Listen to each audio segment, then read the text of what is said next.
every guy who's, fascinated with an instrument, sooner or later looks for other people to play with. So, your first band or first gig, something of that sort, do you still remember that? The first show I ever played was with a bunch of mates at school. I was 14 years old, and every Tuesday night we'd stay behind at school and use the school equipment, which was terrible, to just practice and mess around. And after 6 months of this, we still only had 2 songs that we could play, one of which was Run to You, and the other one was Back in Black. Okay. This is 84, so I think it's 4 years after Back in Black came out.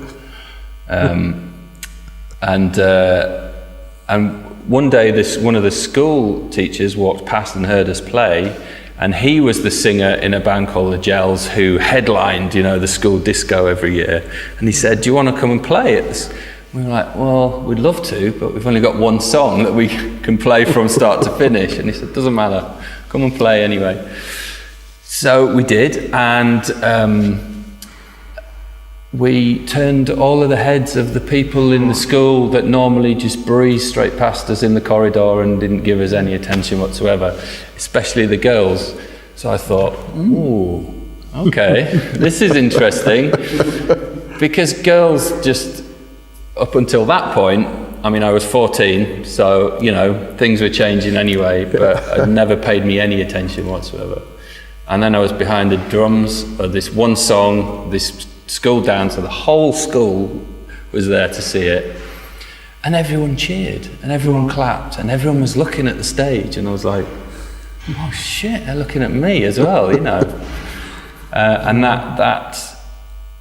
that became a very pivotal moment in my deciding what I wanted to do for a living. Yes, because of the adulation, and yes, because of the applause, and yes, it filled me up. Whatever hole is in there as an adolescent, it filled, more than filled. But I just thought, I love music, I love playing drums, and I love that feeling that I got. So if I can combine all of that into making my living, then how good would that be, So that's where I set my sights, and I was obsessed with it because of the obsessiveness of my nature. Helped with that a little bit. Brought other problems later, as I'm sure you know. I don't drink anymore, but it helped at that point. It helped. But you were also interested in sports at the time, right? Yeah, very much. And you still are. Didn't that kind of draw you away from the drums and music? I got to a point where I was good at golf, I was good at rugby. I wasn't that good at football, but I played in goal. I've got long arms, so I was kind of okay. And the drums I was getting good at that as well, and people were starting to take more of an interest. Yeah. So, but I got to this point where I had to choose. I thought if I continued to play rugby, because I was playing for East Yorkshire, it was looking good, all the signs were good, scouts were calling, stuff like this, so I knew if I went down that path, then I wouldn't have, much luck with breakages. It's not a good sport for a drummer, is it? Plus, I didn't like the training. That was the main reason. I didn't like the training, let's be honest.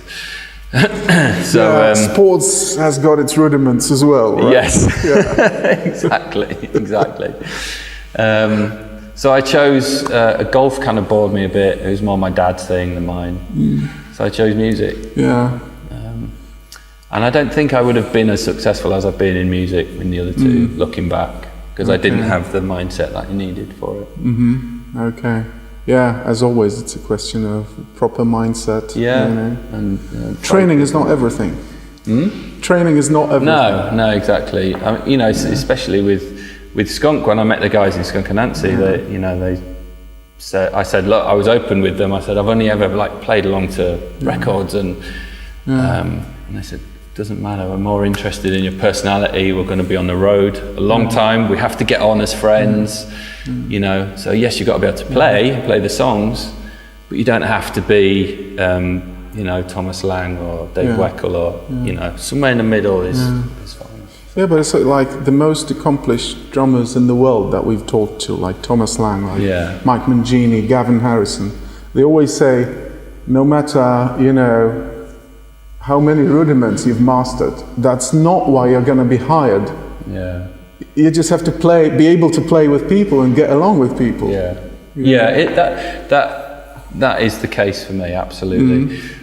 But I do have to say, I've been criticised in the past for coming across like I'm saying it's not important. That's not what I'm saying. I think it's absolutely important. Of course it is. And I would love to be able to do all that stuff.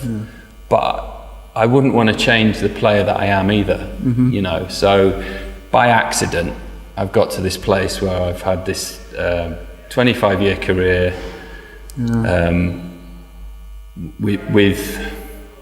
you know, and my only practice was playing along to records every day.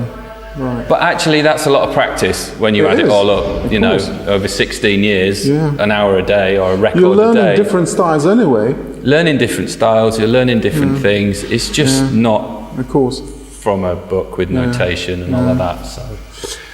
Okay, and then the 90s came.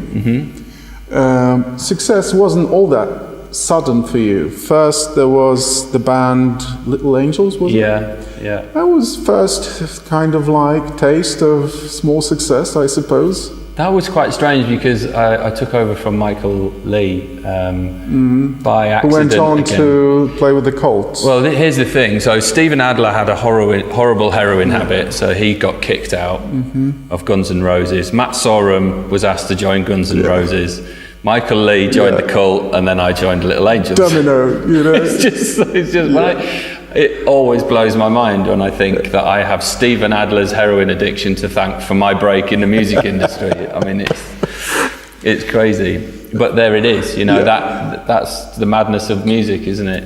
Or the beauty of music, whichever way you want to look at it. That's true. So I was friends with them anyway, so we're from the same town that I was living in, and I was like in these crappy college bands, and I thought I need to get to know the people that are sort of happening in this town. So I sought them out. They were selling out the ground floor of the local theatre, which is a lot of people. It was about 1,600 people for a local band. That's crazy. Of course. And I started lifting there, helping them load the truck and unload the truck. Started as a roadie, really. And initially they were like, who's this guy? I've not seen him before. Is he all right? Is he stealing our stuff? Or is it, no, he's just helping us load. I was like, oh, okay. Slowly got to know them. And then when Michael left to join the Cult, they called me and said, can you stand in for a couple of shows? For a television show. And they asked me to replace some drums, some programmed drums on some demos that they'd done, and I had no idea they were testing me out. Like they just, it was their way of auditioning me, I guess. And again, you know, I was from the same town. I had the same sense of humour. I could play the songs, you know, well enough. So I got hired, and that was the start of everything, really. Yeah, good school, I suppose. Yeah. It was 3.5 years with Little Angels. The album that we released went to #1, and when that happens, everybody wants a piece of you, you know. And we all had sort of long hair, and it was just at the end of the whole hair rock thing.